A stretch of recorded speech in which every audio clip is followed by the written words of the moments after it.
સ્વામિત્રોને જય સોમનાથ. ઓમ નમઃ શિવાય. પ્રિય મિત્રો, તમારો દિવસ શુભ રહે, મંગલમય શુભકામનાઓ. બિલીમરથી જોગીભાઈ વ્યાસ આપ સૌનું આપણી જોગ સૌનું હાર્દિક સ્વાગત કરું છું. મિત્રો, આજ રોજ જોઈશું આજનો શુભ પંચાંગ. આજ તારીખ છે 25/7/2026 શનિવાર. અષાઢ સુદ એકાદશી છે. આજે દેવ શયન એકાદશી છે, દેવ કોઢી એકાદશી છે. આજે દ્રાક્ષનું દાન કરવાનું બહુ જ મહત્વ છે. આજથી ચતુર્માસ શરૂ થઈ જાય છે. ચતુર્માસ કરનાર દરેક વ્યક્તિને મારી ઘણી ઘણી શુભકામના. આજે પંઢરપુરની જાત્રાનું પણ બહુ જ મહત્વ છે મહારાષ્ટ્રમાં. આજના દિવસે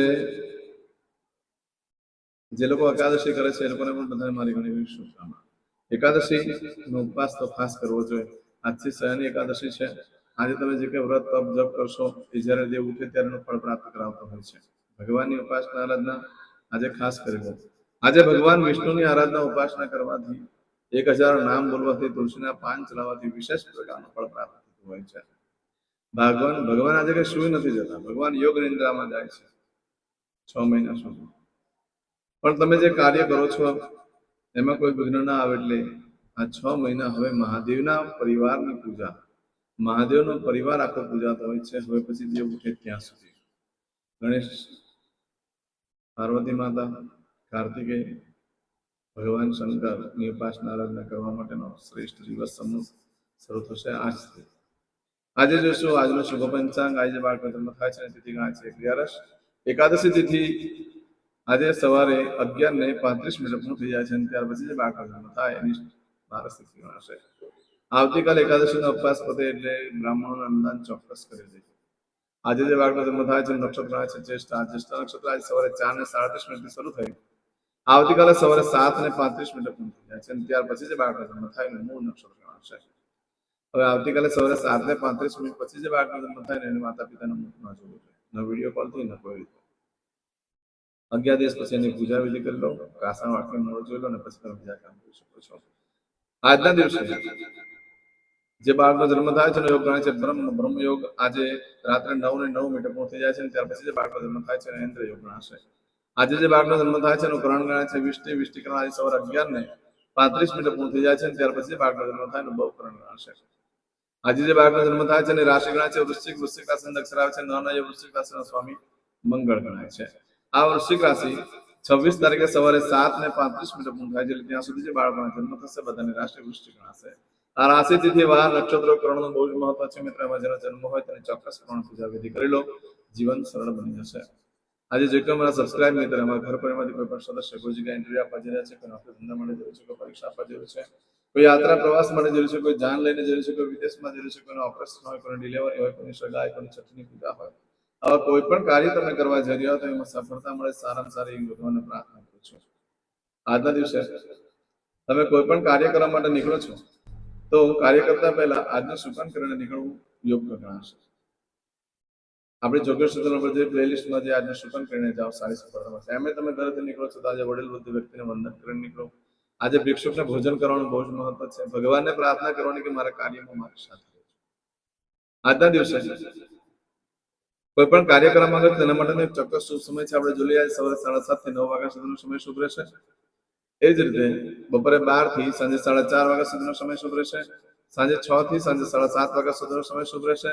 રાત્રે 9 થી આવતીકાલે મળસ્કે 1:30 સુધીનો સમય શુભ રહેશે. આવતીકાલે સવારે 4:30 થી સવારે 6 વાગ્યા સુધીનો સમય પણ શુભ રહેશે. આ સમયગાળા દરમિયાન તમે કોઈ પણ કાર્ય કરો છો તેમાં સારામાં સારી સફળતા પ્રાપ્ત થઈ શકે છે. પરંતુ મિત્રો, આજનો દિવસ એકંદરે અશુભ દિવસ છે એટલે કોઈ પણ કાર્ય કરવા માટે યોગ્ય દિવસ નથી. કોઈ પણ કાર્ય ન કરશો, ન ખરીદી કરશો, ન વેચાણ કરશો, ન કોઈ વેપાર ધંધો શરૂ કરશો. આજના દિવસે ભગવાનનું નામ સ્મરણ કરવું એનાથી વિશેષ બીજું કોઈ કાર્ય કરવા માટે યોગ્ય સમય નથી. આજે હનુમાનજીની ઉપાસના આરાધના કરવા માટે ઉત્તમ દિવસ છે. ચમચીમાં પાણી લઈ લો. અદ્યતને માસનમ માસોત્તમ પરમ પવિત્ર સાળ માસે શુભે શુક્લ પક્ષે એકાદશીયાયામ મંદવાસન વિસ્તાયામ. વિડીયો પતે એટલે તરત કમેન્ટ્સમાં ઓમ વિષ્ણવે નમઃ ખાસ લખીને મોકલાજો અને તમારે ભગવાનની જે પૂજા કરી રહ્યા છો એમનું નામ લખીને મોકલાવો અથવા ઓમ નમો ભગવતે વાસુદેવાય નમઃ ભગવાનને તમારા માટે પ્રાર્થના કરીશ. તમારું કાર્ય સિદ્ધ થાય. તમે લાઈક કરીને મોકલી આપીશ. હવે દરેક જણા પોતાનું સાચું નામ બોલી દો. તમારું ગોત્ર ખબર હોય તો ગોત્ર બોલી દેવાનું.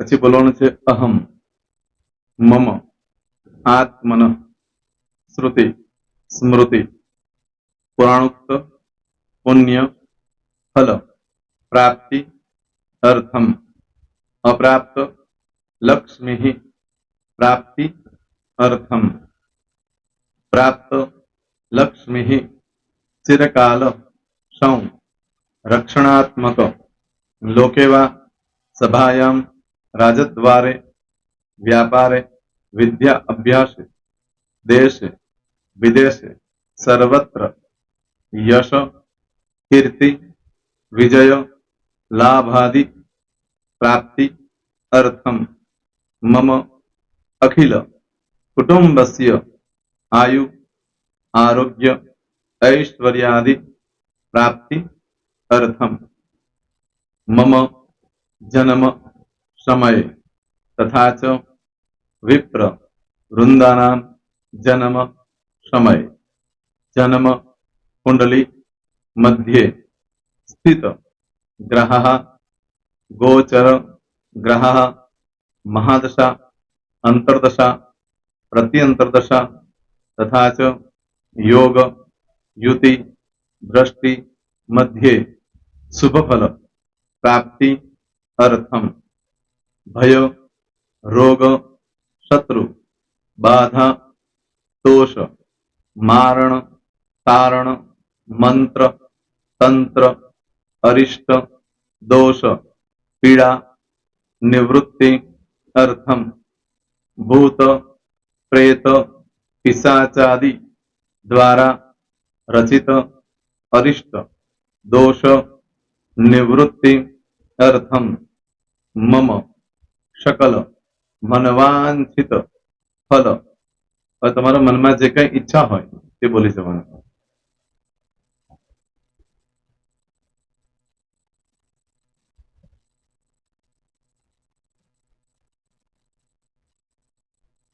બોલવાનું અનુસારતઃ सकल मनवांछित फल प्राप्ति अर्थम.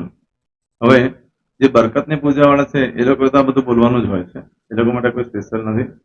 પણ જે લોકોએ હવે જે કહું છું તે લોકોએ જ બોલવાનું, જેના લગ્ન થઈ ગયા હોય એ લોકોએ બોલવાનું છે. મમ દાંપત્ય જીવન મધ્યે સુખાકારી પ્રાપ્તિ અર્થમ પુત્ર પૌત્રાદિ સંતતિ પ્રાપ્તિ અર્થમ. આ સંતાન પ્રાપ્તિ વાળા માટે પણ આવી જાય છે. દીર્ઘ આયુ આરોગ્ય ऐश्वर्यादि प्राप्ति अर्थम तथा च. હવે જેના લગ્ન નથી થયા તે લોકોએ બોલવાનું. મમ જટટી વિવાહ योग प्राप्ति अर्थम विवाह पश्चात दाम्पत्य जीवन मध्य सुखाकारी प्राप्ति अर्थम. હવે જે લોકોને સંતાન પ્રાપ્તિ નથી, જે લોકોને સંતાન પ્રાપ્તિ છે કરવી છે એ લોકોએ બોલવાનું.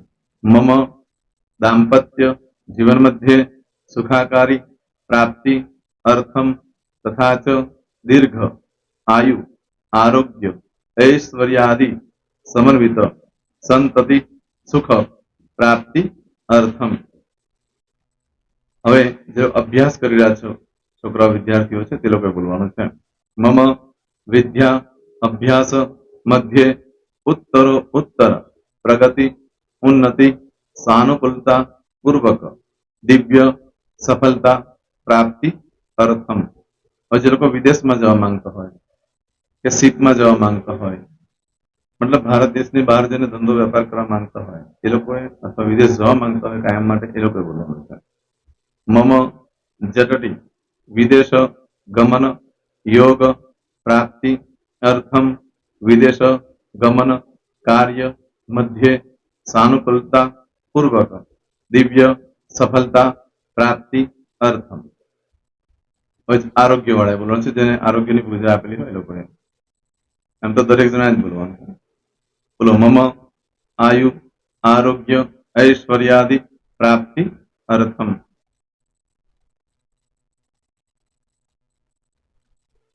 હવે દરેક જણા બોલવાનું. सकल मनवांछित फल प्राप्ति अर्थम अद्य दिने प्रधान देवतानां नित्य दिन अनुसारतः पूजन अर्चन કર્મણિ અહમ કરીશ્યે. પાણીવાળી થાળીમાં પાણી મૂકી દેવાનું છે.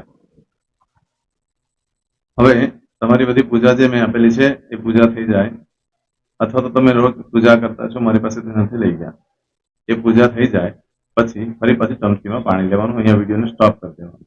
પૂજા પતે એટલે પાછું આગળનું કરવાનું છે. અહીંયા વિડીયો સ્ટોપ કરી દેવાનો અને પૂજા પતે એટલે બોલવાનું છે વિષ્ણવે વિષ્ણવે વિષ્ણવે નમો નમઃ. વિષ્ણુ સ્મરણા સર્વમ પરિપૂર્ણ અસ્તુ. એતાની ગંધ પુષ્પ ધૂપ દીપ નૈવેદ્ય તામ્ર દક્ષિણા પ્રદક્ષિણા સહિત પ્રણુ મમ સકલ મનવાંચિત ફલ પ્રાપ્તિ અર્થમ પૂજન અર્ચન પ્રિયતાન નમમ. પાણી મૂકી દેવાનું, પાછું પાણી લેવાનું. પૂજન અર્ચન બ્રહ્માર્પણમસ્તુ. નીચે જમીન પર પાણી મૂકવું, એમાં આંગળી ઘસી કપાળમાં તિલક કરી દો. કપાળમાં જમીન પર પાણી મૂક્યું છે એમાં. ત્યાર પછી ભગવાનને કહેવાનું કે હે પ્રભુ, આજે પૂજા કરતા કઈ પણ પ્રકારની ભૂલચૂક થઈ ગઈ હોય તો અમને ક્ષમા કરજો. અમે તમારા બાળક છીએ. પ્રભુ, તમારો ખૂબ આભાર માનું છું. આજે મારી પાસે તમારી પૂજા કરાવી, મારી મનોકામના પૂર્ણ કરી. પ્રાર્થના કરી દો. જગ્યા પરથી ઉભા થઈ શ્રીનારાયણ ભગવાનને પાણી ચડાવી દો અને નિત્ય કર્મ જે કરતા હોય તે કરો. જય સ્વામિનારાયણ. તમારો દિવસ શુભ રહે. તમે અને તમારો પરિવાર સુખી રહે, સંપન્ન રહે, સુરક્ષિત રહે, એ ભગવાન સોમનાથ દાદાને પ્રાર્થના. તો મિત્રો, તમે મારા વિડીયોને લાઈક ના આપી હોય તો સૌથી પહેલા લાઈક આપી દો.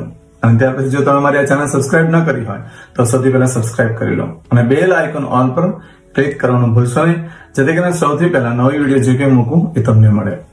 મિત્રો, કંઈ પણ મૂંઝવણ હોય તો મને આ નંબર પર તમે ફોન કરીને પૂછી શકો છો. મારો મોબાઈલ નંબર છે 9825546459. મિત્રો, કોમેન્ટ્સમાં જય સોમનાથ લખવાનું ભૂલશો નહીં. ફરી પાછા નવા વિડીયો સાથે મળીએ. ત્યાં સુધી સૌને જય સોમનાથ.